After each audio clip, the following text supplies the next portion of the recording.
Bonjour à tous, donc voici une vidéo pour corriger ensemble les exercices 11 et 12. Alors le 11 tout d'abord, on se place dans le cadre d'un tétraèdre régulier. Tétraèdre régulier, ça veut dire que les faces, ce sont des triangles équilatéraux. Donc des triangles dont les trois côtés ont la même longueur. Donc pour cela, pour calculer le produit scalaire CA scalaire CD, on va se placer dans le triangle équilatéral ACD. On connaît les longueurs AC et AD et en plus, on connaît l'angle entre les vecteurs CA et CD. D'ailleurs, je me suis trompé. L'angle il est dans l'autre sens, peu importe. C'est un angle de CA vers CD. Et donc, ici, on utilise la première formule du produit scalaire. CA scalaire CD, c'est égal à la longueur CA fois la longueur CD fois le cosinus de l'angle entre les deux. Et ici, c'est 60 degrés puisqu'on a affaire à un triangle équilatéral. Longueur CA 3, longueur CD 3 et le cosinus mesure 0,5. Donc ça fait 9,5. Dans la question B, on veut calculer IJ scalaire CD. Là encore, on va dessiner la figure dans laquelle se trouvent ces deux vecteurs. Donc c'est dans le triangle ABC cette fois-ci. On a ici le vecteur IJ. Et le théorème de Thalès me dit que le vecteur IJ est égal à 1,5 du vecteur AC. Donc je remplace IJ par 1,5 de AC scalaire CD. Et je m'aperçois que je peux presque me ramener à la question précédente, sauf qu'il faudrait remplacer AC par CA. Ça, j'ai pas le droit, mais par contre, j'ai le droit de remplacer AC par moins CA scalaire CD. En mettant le moins devant, ça fait moins 1,5 de CA scalaire CD. Et on trouve moins 1,5 fois 9,5 du calcul précédent, donc ça fait moins 9 quarts. Dans la question C, on veut calculer BJ scalaire CI, BJ scalaire CI. Et là, le mieux, c'est de décomposer le vecteur CI avec la relation de Schall. Alors, il y a plein de méthodes pour répondre à cette question. En voici une. Donc, j'ai dit que j'allais utiliser la relation de Schall. Donc, je vais décomposer le vecteur CI en CB plus BI. Attention, j'ai bien dit plus, c'est pas un produit scalaire, là c'est une addition, c'est la relation de Schall, une addition. Et maintenant je peux développer en distribuant, comme je le ferai avec un produit. Donc je développe ici, ça fait BJ scalaire CB plus BJ scalaire BI.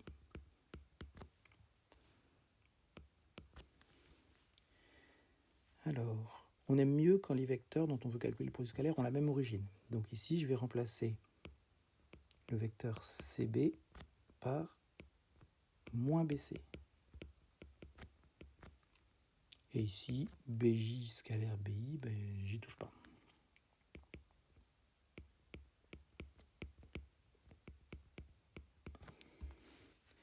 Et maintenant, je vais pouvoir utiliser la formule avec les longueurs et le cosinus. Donc ici, ça fait moins la longueur BJ fois la longueur BC fois le cosinus de l'angle entre BJ et BC.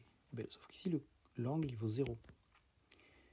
Et pareil, la longueur BJ fois la longueur BI fois le cosinus de l'angle entre BJ et BI, 60 degrés. Bon, mais cette fois-ci, on trouve moins, ça fait 3,5 fois 3 fois 1 plus 3,5 fois 3,5 fois 1,5. Et au final, on trouve moins 27 huitièmes, si ma mémoire est bonne. Voilà pour la correction de l'exercice 11. Le 12 maintenant. Dans le 12, on vous demande de justifier tout d'abord que le repère est orthonormé. Alors tout d'abord que c'est un repère et qu'en plus il est orthonormé.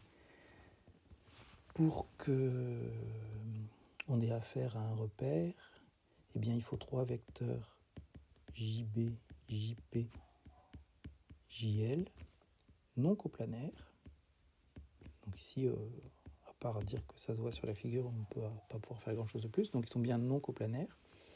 Et dire qu'il est orthonormé, ça veut dire que les vecteurs sont 2 à 2 orthogonaux.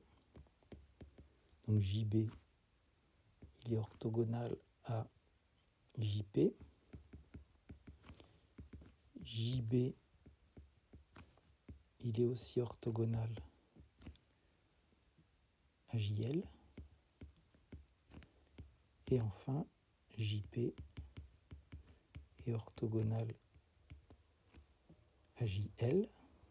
Voilà, ils sont 2 à 2 orthogonaux. Et enfin, il y a une dernière condition. Il faut que les vecteurs aient tous les 3 pour norme 1. C'est le cas ici parce que les cubes ont pour arête 1. Donc JB, la longueur JB, c'est égal à la longueur JP, et c'est égal à la longueur JL. Donc c'est la norme des vecteurs, les longueurs, et c'est égal à 1. Donc tout ça, ça fait que le repère est orthonormé. Ensuite, on vous demande de calculer JB scalaire IQ. Alors il suffit de prendre un vecteur égal à IQ. Et donc on va remplacer IQ par, produit scalaire, JB scalaire JP. IQ et JP sont égaux. Là, c'est un produit scalaire. Eh bien, qu'est-ce que vous pensez des vecteurs JB et JP? On a dit qu'ils étaient orthogonaux. Donc là, pour calculer le produit scalaire, si on fait la longueur JB fois la longueur JP fois le cosinus de l'angle entre les deux, donc 90 degrés, eh bien, le cosinus de l'angle, le cosinus de 90 degrés, c'est 0. Donc là, le produit scalaire fait 0, et plus généralement, dès que deux vecteurs sont orthogonaux, c'est-à-dire qu'ils forment un angle droit, eh bien, le produit scalaire vaut 0. Ensuite, KM scalaire BC, et bien là encore, on va remplacer le vecteur KM par un vecteur qui lui est égal, et on s'aperçoit que le vecteur KM il est égal au vecteur BC. Donc on a BC scalaire BC, soit encore la longueur BC fois la longueur BC fois le cosinus de l'angle entre les deux, donc 0 degré. Donc ça fait 1 fois 1, et le cosinus ici c'est 1. Donc en fait, quand on doit faire le produit scalaire de deux fois le même vecteur, ici BC fois BC, c'est ce qu'on appelle le carré scalaire d'un vecteur, et donc c'est la norme du vecteur au carré. Donc ici ça fait 1 au carré, donc c'est 1. Et enfin, dernière chose, on veut BH scalaire à n. Et bien pour cela, le mieux c'est d'utiliser la formule avec les coordonnées. Donc nous allons lire dans le repère les coordonnées du point B. Alors j'ai les coordonnées du point B, c'est 1, 0, 0. Les coordonnées du point H, moins 2, 1, 1. Et avec ça, j'en déduis les coordonnées du vecteur BH, moins 3, 1, 1. Je fais pareil avec le point A, qui a pour coordonnées moins 2, 0, 0. Le point N, 0, 1, 1. Et j'en déduis les coordonnées du vecteur AN. On trouve 2, 1, 1.